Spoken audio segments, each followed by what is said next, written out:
I'm including some bonus footage on this 12-string Ricky. I've got the frets leveled. There's just so many steps in this one. I apologize, but for me to do a full video on this, it would take way too long to complete the job. So I'm on the home stretch. I am going to give you an overview when it's all done and explain step by step what I did go through. So the leveling has been done.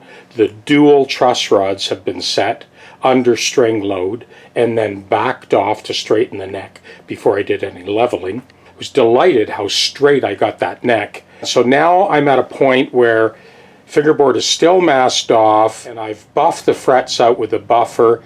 Now I'm going to finish up with this ultrafine compound by hand to bring the fret crowns to their final sheen. I have my leather padded tongue depressor here and a cloth to give these frets the final rub. I try and do about 6 or 8 frets at a time, and then I'll double back and clean up whatever residue is left. I'll bring you in for a good close shot when we're done. It's kind of a two-step process on this particular guitar because the actual fingerboard has a finish on it as well, and I'll be rubbing that out separately after the masking tape is removed. I thought I'd bring you in at least and give you an idea of what you're up against. A lot of techs would go running for the hills if someone dropped one of these off.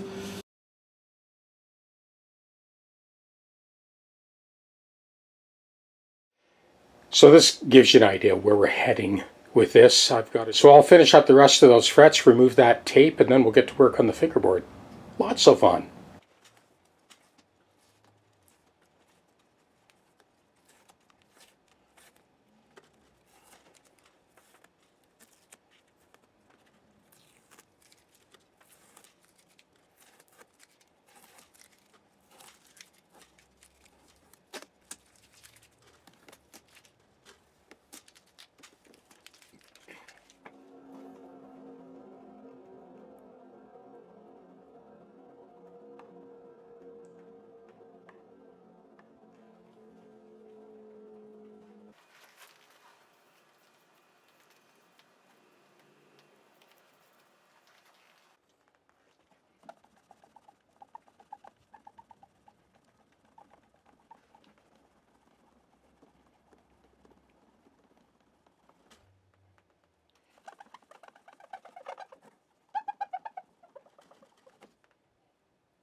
So now that the frets are leveled, buffed, and polished, and the fingerboard surface is also polished, we can get back to the business of calibrating and intonating.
Well, I finally got this thing lined up.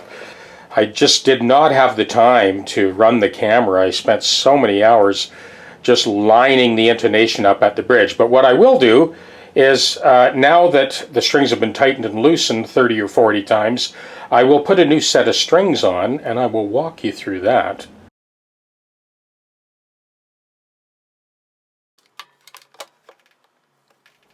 So this second pickguard kind of floats on these rubber risers.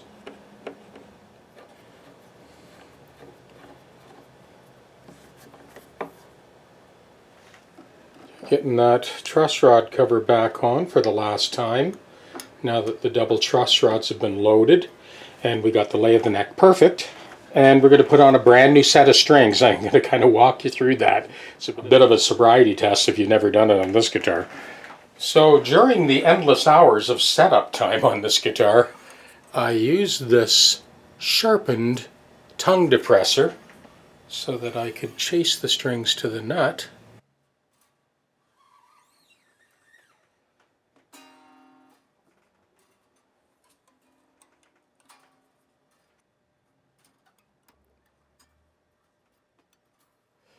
I am going to give you a tutorial on this, Rob, because if you've never strung this thing up before and it doesn't look like you have, those strings that were on there look like they've been on for a long, long time. I'm going to just tighten the strings up so they're taut enough to stay in place as we put the new set of strings on.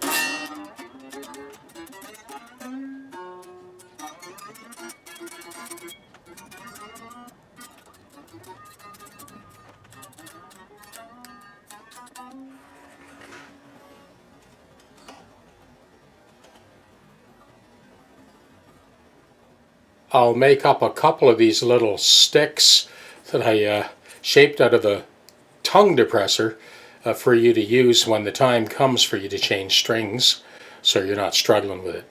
We'll let this begin. One string off, one string on. That's the way you want to do it with this guitar. We'll start with that 46th thou E string.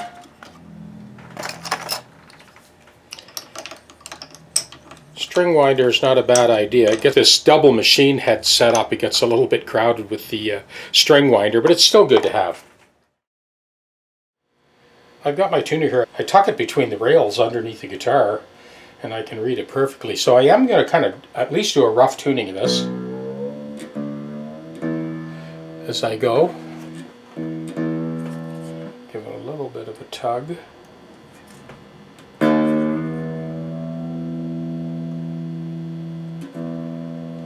Next string.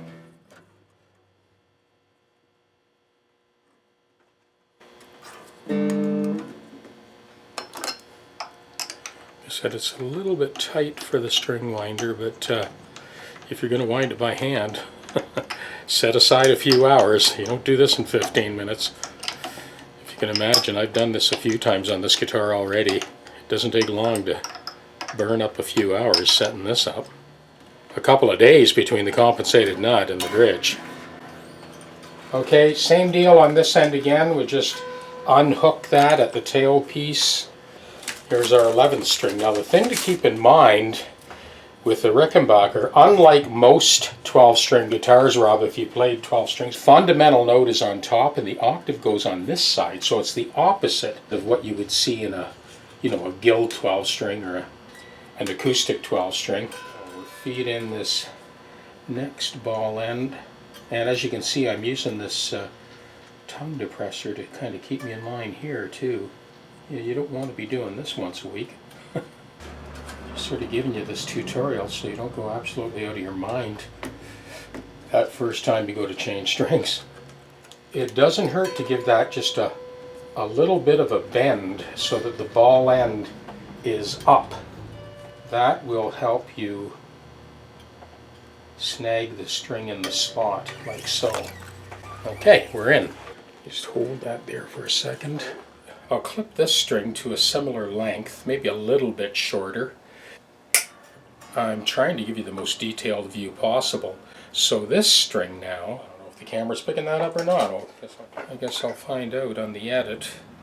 You can see this is the side machine head. This is the octave 6th string.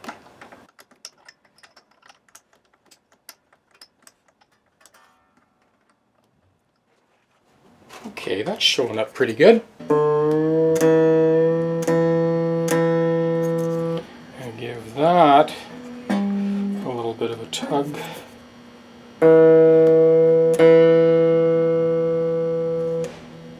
Okay, so the A string coarse.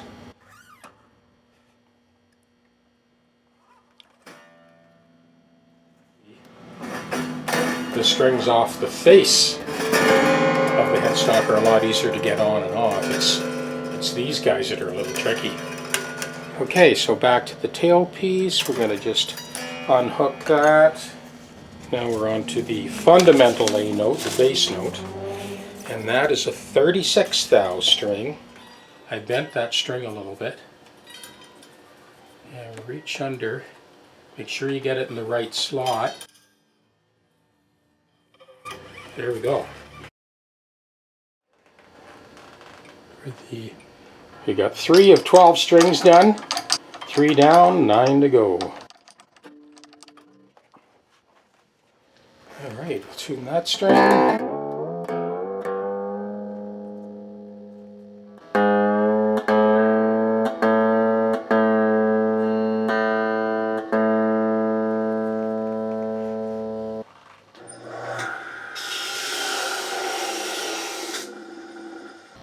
So you're just listening to me shave down this string winder on the disc sander. I might even shave it down a little more.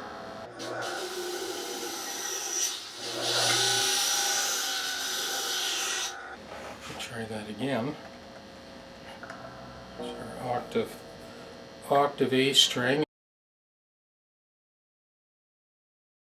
Tongue depressor again to kind of lift it up and out. Oh yeah, that's much better. You know something, honestly, Rob, you can have this thing. It's going to save you a lot of headache.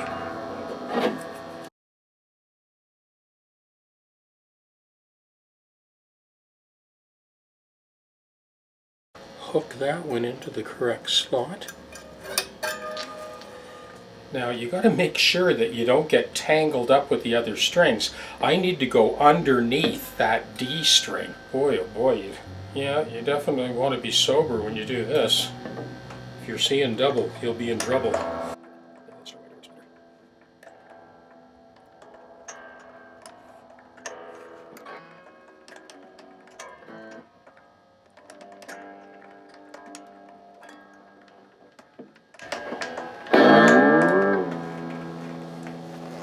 Tuning time.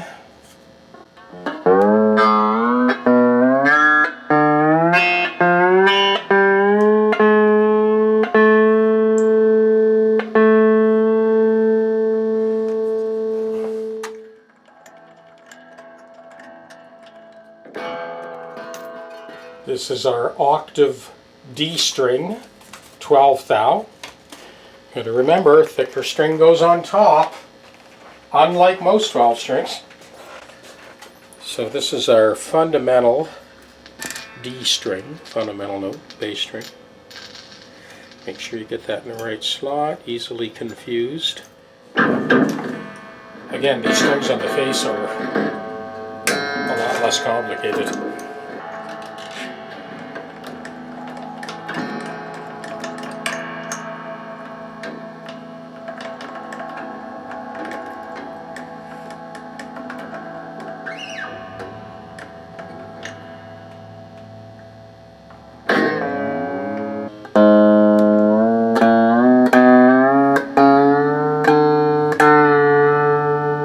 I'll do all my fine tuning later. Maybe give that a little bit of a tug there.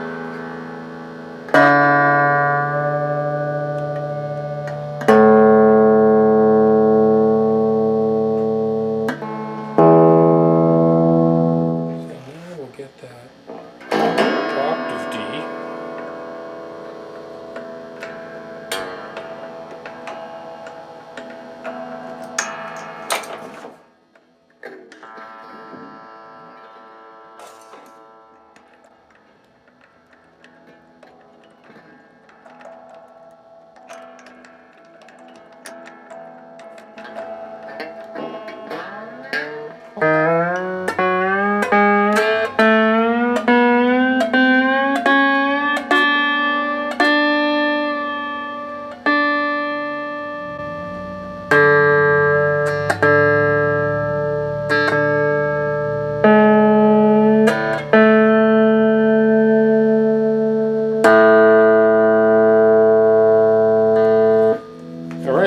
halfway there. Now we take off the wound G string, fundamental G note.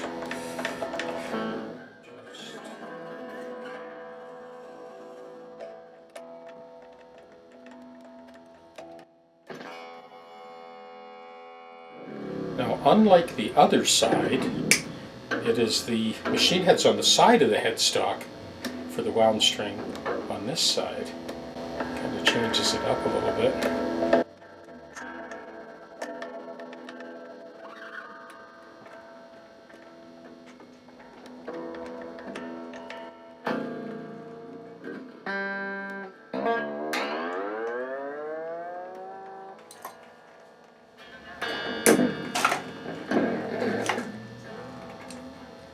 The octave string on the treble side actually goes to the face-mounted tuner.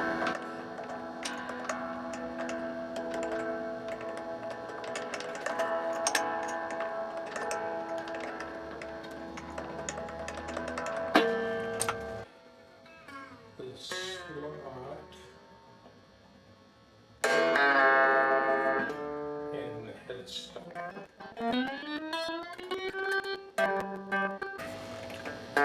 Our first B string off.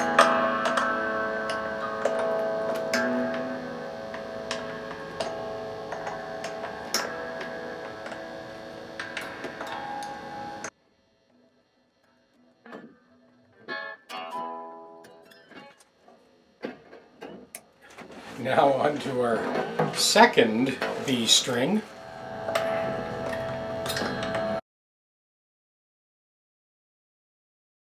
And like any other 12-string guitar, the top two choruses, the B, high E and B strings, are unisons. You don't have to worry about octaves.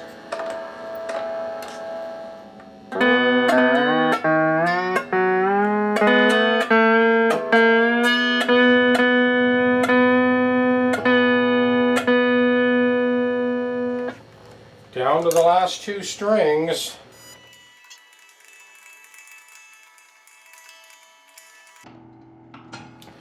This is where it's very easy to get your wires crossed here. To make sure that I come underneath that second string.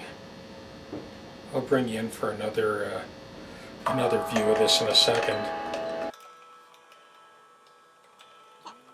Very easy to get these crisscrossed.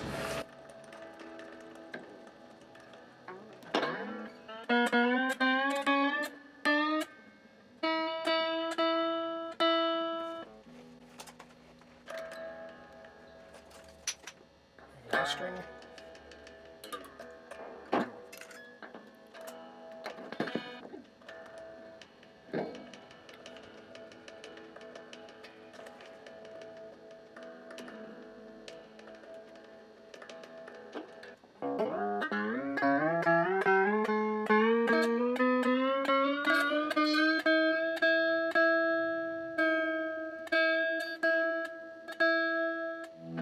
Oh man, I'm going to call it a day.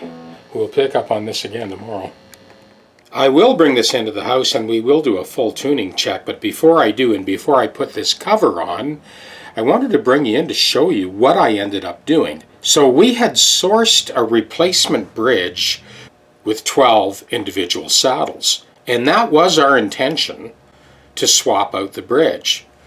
But as I looked closely, I realized that the thickness of this saddle allowed for me to spread the intonation for the bass string to bring it to the back of the saddle and for the octave string to bring it to the front of the saddle. I figured, you know, either way, I'm going to be working the saddles on the 12 saddle bridge or whether it be the 6 saddle. And as it turned out, I squeaked the intonation, and you'll see and hear when we go do the tuning test in the house, out of the saddles on this original bridge. For the customer, he was going to be charged for notching the saddles in either this bridge or the other bridge. It's just now he doesn't have to buy a new bridge, and this works perfectly. So I'm going to put that cap back on, the action, the intonation, the double truss rods, everything is done. And of course the compensated nut.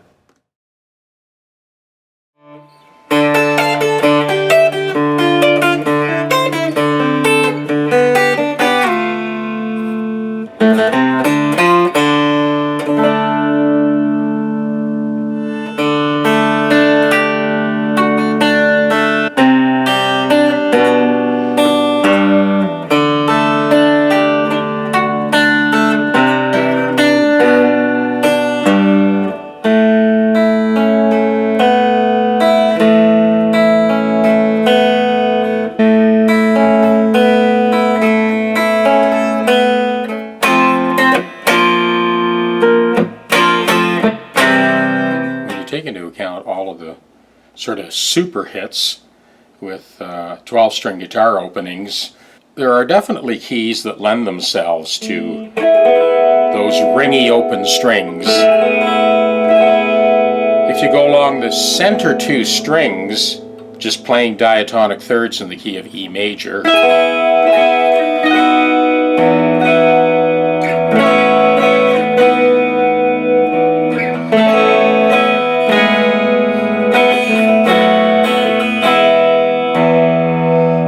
you definitely get tons of those ringy overtones.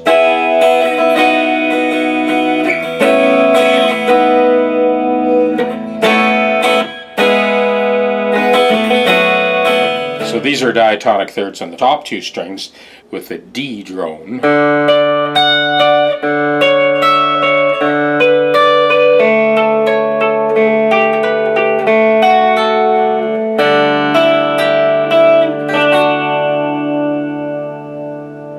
And these are thirds on the second and third string.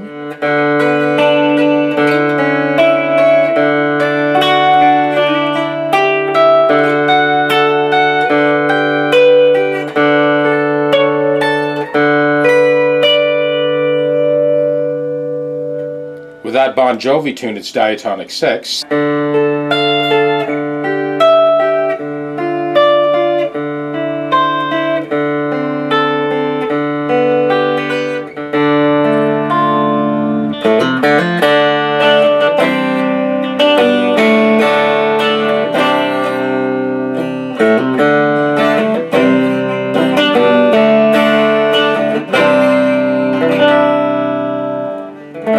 So here's a series of triads in D modal.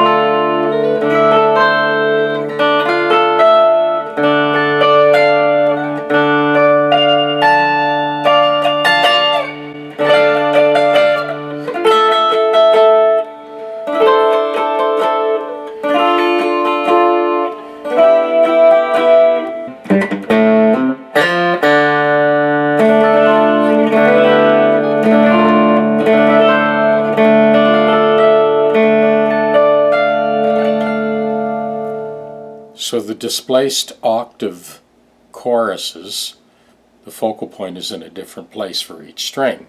As you get up to the top two choruses, they're essentially in the same place, but they all are calibrated and intonated. As you can imagine, I logged in a few hours to make that happen. But we went through one new set of strings, and then I put on a second new set of strings, and now Rob has a third new set of strings in the package. The double truss rods, the fret dress, the bridge work, the nut work, everything is done. He's good for years to come. And that is the final nut detail on that compensated 12-string nut. Done once, done right, and thank God they got Shaler machine heads on this thing.